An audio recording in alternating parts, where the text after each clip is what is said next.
I'm Claudine Wong, joining you from the San Francisco Bay Area. I'm joined now by BJ Surhoff, who is a founder of Pathfinders for Autism, and longtime baseball fans will also recognize him as well. Thanks so much for joining us. Thanks for having me, Claudine. So your story is taking you over the last couple of decades and then some in terms of why Pathfinders and what your vision for it is. Let's take people back to kind of where you were 25 years or so ago. You know, we talk about your long baseball career. That's kind of where you were 25 years ago, right? And right in the middle of your career. I was. And it was actually, I have 4 kids, and my first son was born in 1990. My second son, who was our autistic son, was born in 92. And 1994 will go down as kind of a tough year for baseball players, having sat out a long time with a strike. But even more personal, in May, we got a diagnosis that my son was autistic. He was just had turned 2 years old. So in terms of, I mean, your family, like most parents, right? There's things that you prepare for, things that you know it's going to be hard. You have a family with 4 kids, you know that's going to be challenging. How much did you know about autism before your son was diagnosed? And this is a picture. As close to zero as you could know. Yep. I believe the only thing, and I think the only thing most of us knew about at the time would be Rain Man. I believe it came out before that, but getting information, trying to figure out what it was, what to do, where to go, that was all just, for those who may not remember, it's pre-internet. So everything was going to a library or talking to people, getting information. And my wife, with me traveling, she was doing just about all of it. So tell me about what was your first indication that there was something that you noticed that kind of gave you an indication of autism? Well, my son had, like I said, we had my first son was neurotypical, grew, was walking, talking, doing all the things that normal neurotypical kids did. And Mason was doing the same thing. In fact, he had developed even a little bit quicker. But then around 18 months, he really started to pull back. Things bothered him tremendously. Little things. I'll never forget, we had a birthday party where it was just a cookie and it broke, and he just completely lost it. So he started recluse, going out, looking at just watching things go round and round. He stopped. He had started to talk, and then he stopped. So his development was very rapid, and then just fell off a cliff. So my wife, we thought he might have had a hearing problem, because at one point he was sitting on the floor and went on and made a bunch of noise and didn't even react. So we had a bunch of tests done, took him to all the things we needed to take him to, and then finally went to a neurologist who, after seeing him, told us that our son was autistic. So there's a bunch of different parts, I think, to the experience from friends who've also gone through it, who have talked to me, right? There's the part where you go through, and I don't know if this was similar for your experience, but where you're like, well, it's just him, it's just her, these are just stuff that we have to work through. And then the confusion, and then the fear, and then and then kind of working your way through what's available and out there. And that can be a long process for people. And it's a different time frame in terms of, who you actually meet, who to get you a diagnosis at the right time, and who can help you navigate the resources that are out there. And I imagine there are a ton, you mentioned pre-internet, a ton more resources out there than when you were going through it. Yeah, absolutely. When we really, the personal part that you talk about was, well, the day we got the diagnosis, I had taken my son, and I came home, and we were standing out in the backyard. My wife, she wanted to know what the doctor said. And this is the part where it got really difficult, was because mother wants to know what's wrong with her child. And I told her I could barely get the words out. But the hardest thing was when she wanted to know what it meant, and I had no answer. I had no idea what it meant for him, for us going forward. What was his future? And, fortunately, in fact, her really took it on, again, with me traveling so much. as it turns out, both my wife and I went to North Carolina, and there's a program, a place called Division Teach down there, and they've been on the forefront of autism for as early as anybody. And as it turned out, my college coach had told me the gentleman that ran the institute used to come to our games. So we took him down there for a second diagnosis, and then we had him come up to our house and set up an in-home program and started ABA. And at the time, really all we were looking for is we were hoping he was going to be able to speak, because he had gone nonverbal, and we just didn't know. But we did know that we did realize and find out afterwards that he was hyperlexic. I mean, he was actually reading by the time, memorizing words by time before he was 3 years old. And he is one of those that he has savant traits. He knows things, remembers things, does things, but so he's on the higher functioning end. But it's that's 1994, so we're talking about 26 years ago. It's been a long road, and the thing about it is it's a lifelong process. It doesn't go away. There is no cure, and that is one of the reasons we started helped start the organization with other families that we did. Well, and I think that's what people, there are a lot of people with very different, the spectrum, like all kids are different in 1,000 different ways. This, kids with autism, the spectrum is different in 1,000 different ways, and it affects people, but it is impactful on the emotional and then the logistical parts of your life. How did this impact? You still had your career you were going, you were talking about traveling a lot, your wife taking on so much of this. How impactful was it in that space? As we share a picture from your Orioles days, Yeah, we were in Milwaukee at the time, and I came here to Baltimore in '96, and there wasn't a whole lot that we knew. My wife went to some seminars, she went to some conferences, and we started some in-home therapy, pretty intensive, one-on-one. Like ABA would be the most equivalent. And we had already had our third child, and our fourth was soon to come less than a year later. So the fact that we were dealing with 4 kids in 5 years was one thing. And then having to, a child that needed more attention, and it just made it that much more difficult. And but it also, you decided to start a foundation. That was what happened. Was when we moved. One of the small reasons we came here to Baltimore was we thought there was going to. My wife's family's from here. I was from New York, and we thought our families would be able to see our kids a little bit more. That was one of the considerations that went into a myriad of things. But my wife had met a bunch of parents of kids with autism, and they started meeting. It was sort of a support group.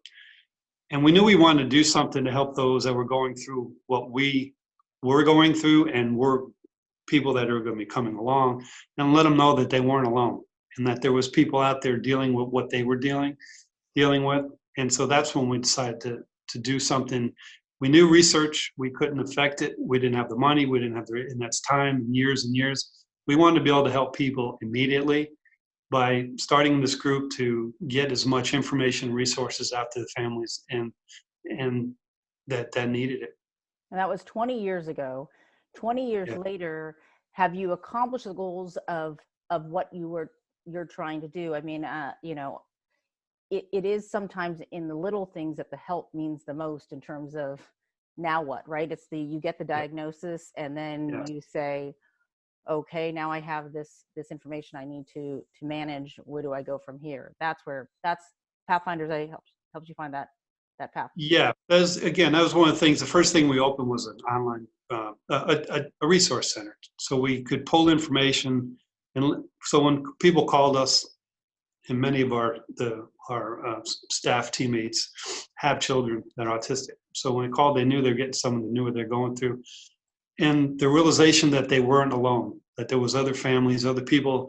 And they said, have you gone through this? Yes, this is what have you done? So to be able to give them real life interaction about, and know that they weren't the only ones. There were other people. And many of the families and the people that call, there's a relief to know that there is more than that, they're not alone and that they're not doing it on their own. And you go back to your question, have we accomplished what I thought we, quite frankly, 20 years ago, I have no idea what we would have accomplished, but I'm immensely proud of our board, our founding board and the board now, but our staff and everything that they've been able to do and the programs that we've come up with. And it's like when we do a program, a training, we develop it. We do it, and our staff is the one who does it. So, yeah, I'm immensely proud of what they've done, and to be able to spread the word and get the awareness out and be able to help. I mean, last year, our programs alone directly served over 16,000 people. And this is specifically for the Maryland community, which is important too, because I think if you're giving them resources, it has to be a resource, issue. I think you mentioned awareness though, right? Absolutely. Absolutely. What do you think people know now? You talked about when Mason was born, you knew next to nothing about autism. Do you think that's gotten better, that people now have an understanding? Yes. As a general rule, yes, but I'm not sure that anyone that doesn't really live it or isn't around it a lot couldn't really define it. Yeah, I mean, so when you have a national awareness month like we're in right now, when you want people to know, if you're not directly affected by it, you're just not directly affected. But but there are ways as a community you can better help people who are feeling it. I mean, I imagine through the last 25 years, there have been people where you want to be like, don't do that, don't do that, or this is super helpful. Thank you for showing. Yeah. And we do a lot of that through our trainings of we do a lot of awareness events, but our resource center, but training first responders, medical professionals, parents, anybody who might come in town, anybody, restaurants that want to deal with people with disabilities, how to deal with them better, how to understand them, law enforcement, whoever may come in contact, because we like to say, the simple fact is, the numbers are 1 in 52, 54, depending on what numbers you use. So it's not an if, it's a when you will come across somebody who is on the spectrum, and how you may learn to understand and how to deal with them. We're still learning how to deal with my son who's 28 years old. It's an ongoing evolution of how he changes, how he reacts to things, and that's no different than your other children, but it's just it's just more and more intense. Yeah. What do you tell people, families who you talk to who are getting that diagnosis on that first day and feel overwhelmed, or their loved ones who say, okay, now we're in this, how do we do this? What's your best advice? Well, what would I think you have two choices, as a parent or someone who has a loved one. You can put your head in the sand, or you can take it head on. You're gonna there's the pity, there's the self-pity, there's the why me, what did I do wrong? And once you get over that, and I believe it's time to tell you, okay, what do I need to do? What do we need to do to help my child to be the best and to get what he or she needs to move on in life, to help them get resources, make sure they're getting what they needed, the therapies, the treatment, whatever out there. And I think that it's incumbent on you and responsible parents to, this is my child, I'm going to do everything I can to help them get, and doesn't mean they're going to all of a sudden be normal, because they're not. But how can I help improve their lives and our lives on a daily basis? And so as you look forward, I mean, how much of a difference would have changed for you if Pathfinders had been there for you when you got this diagnosis? I think it would have been huge. Again, we didn't meet many people where we're living. Just again, we were focused on trying to figure out what was best for my son. My wife went to a conference in New York over a few days to try and learn more about it. But it was tough trying to get information. People gave us what they had, but it's much more readily available. Obviously, the internet helps a lot, but support groups, and to have known families that are going through what you're going through. You can do it together and support yourself. Where those have already been through the age of where and basically, in some ways, to cry on each other's shoulder, but also to say, hey, that's normal. It's okay. This is here's where they are. Here's where you can hope to. What can we hope for? And then be able to plan. Again, you have a long range plan, but it changes all the time. But in the short term, how can I help my child? And in no short form, my other three kids were very much instrumental in helping their brother, and still are. How has the Corona crisis really impacted your family and other families? Because certainly routine can be very important in structure, and this crisis and this pandemic has disrupted, at a baseline, everyone's routine and schedule. Yeah, I mean, so let's start with it. We all know it's interrupted all of our lives. Mm-hmm. Some of us, we're able to, okay, this is where we are. This is what's happened, and this is how we're going to deal with it. So my son goes to an adult day program for meaningful job employment experience, and all he wants to know when he gets into a little bit of his rut is, when's coronavirus is going to go away? When's Turner is? When can I go back? When can I see my friends? And he asks it all the time. When, again, for the most part, he's been good, and they've done some stuff online, but it's difficult from the process in the way we process that. We'll go back when they tell us it's safe, when they tell us everything's okay, and people aren't at the risk that they are now to get seriously sick. So and again, it's hard to describe, when someone deals with people that deal with it or see it, OCD and anxiety and the fear of the unknown, which is the biggest. For him, it's, when can I go back? When can I go back? When can I go back?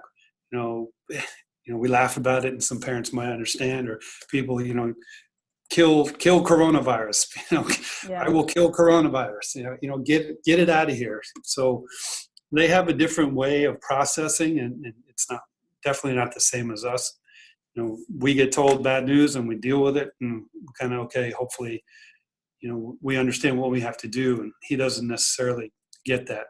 Yeah, and the longer this goes on, the more difficult. I imagine that as an organization, you are getting a lot of people asking for kind of resources and help them through that space for the same reason as well. Yeah, I would certainly think, we continue to get calls on our helpline, and our staff returns them and talks to them. And, again, sometimes it's just having a friendly voice on the other end to be able to vent to just someone to hear you. Yeah, exactly.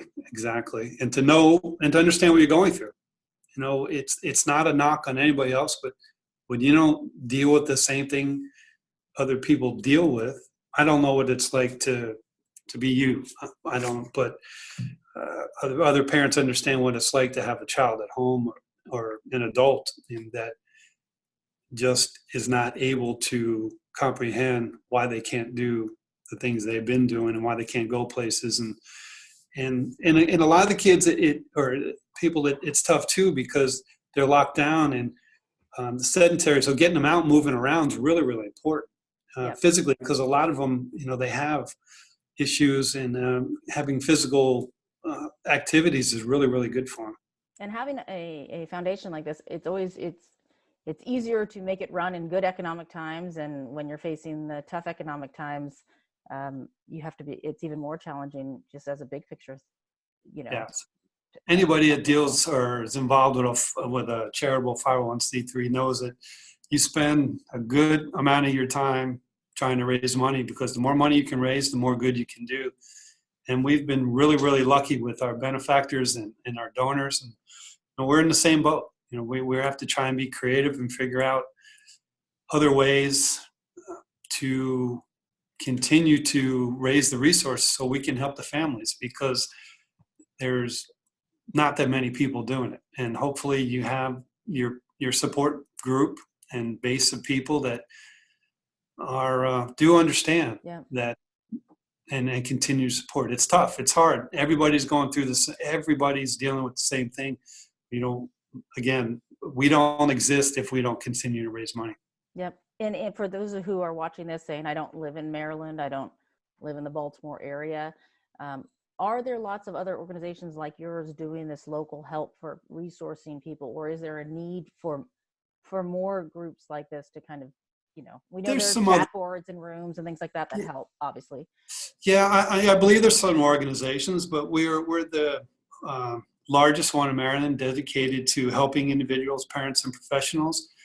When we do a lot of partnering with other Autism Society of America, Autism Speaks, and we partner with those organizations. But our organization, we find is unique, is we only operate in this state, Yeah. in the state of Maryland, and we have some very, very qualified and very, very good staff members, and we're in a great connection.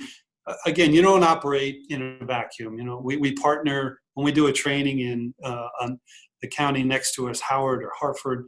You know, we partner with that group there and try and get and compound the effect that we can have. Yeah.